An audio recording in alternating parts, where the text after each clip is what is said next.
The Titan exotic boots, the Peacekeepers, continued the trend of weapon-specific exotics in Destiny 2. The Trick Sleeves, Lucky Pants, Actium War Rig, and the Peacekeepers are all pieces of exotic gear that work directly with a weapon class, but again, all have varying levels of effectiveness. Much like the Actium War Rig, which works with auto rifles, the Peacekeepers work with the other automatic class in Destiny 2, being submachine guns. The exotic perk on the Peacekeepers allows your stowed submachine guns to auto-reload, and will allow you to ready a submachine gun instantly. I think the term instantly is a little generous, but yes, it definitely does allow you to equip your submachine guns faster. As far as exotic perks go, the Peacekeepers may not offer the most innovative or dynamic perk selection, but will still pack a punch if built correctly. The self-repairing mod comes standard on the Peacekeepers too, and given that the Peacekeepers are entirely subclass neutral, I would have chosen a self-repairing mod over a Paragon mod anyway. There's not really a whole lot to consider in terms of subclass options when using the Peacekeepers. The only thing that I believe has some significance is the barricade type, and in this case, go with Rally Barricade. Pretty much everything else is open, so given our very simple subclass build, let's consider the weapon loadout. The Peacekeepers work with subs, so going with 2 submachine guns would seem the most beneficial. My preferred subs would be the Anti-Ope and probably the Risk Runner, but honestly, any kinetic and energy submachine gun would work fine too. Other examples like the Showrunner, the Adjudicator, and the Royal Dispensation are equally as viable.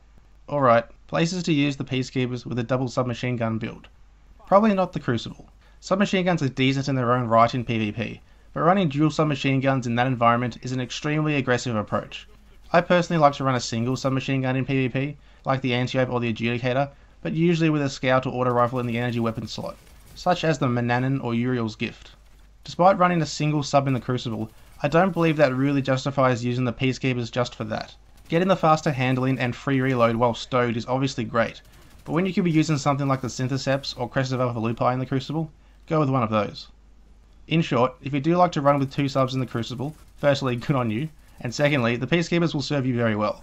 If you only like to use 1 or no subs in the Crucible, however, probably avoid the Peacekeepers. This leaves us with PvE, and for someone like me who's an impatient, aggressive and borderline careless type of player, running dual submachine guns is very fun and practical with the Peacekeepers.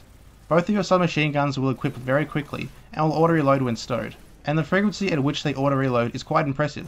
It only takes about a second to auto-reload your stowed sub, which means you never really have to reload manually. You can just dump the magazine at a target, then switch at lightning speed to your other sub. When that's empty, switch back to your reloaded sub, rinse and repeat. The only limiting factor will be your ammo reserve, which hopefully shouldn't be a problem if you're playing in an aggressive style that's constantly picking up ammo drops from enemies.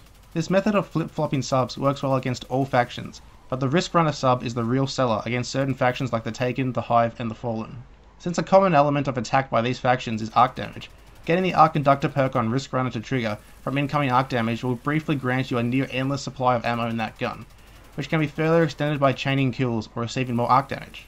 When the kills dry up or you stop taking arc damage, switch back to your other sub and continue the process. This build can be further enhanced by the Rally Barricade, since it will allow you to dump bullets even faster than with just the Peacekeepers, but that really depends on more static play. But still, running with 2 submachine guns and the Peacekeepers, most likely in strikes or patrols, will send a torrent of firepower at close range, easily cutting up a major, or damaging an ultra.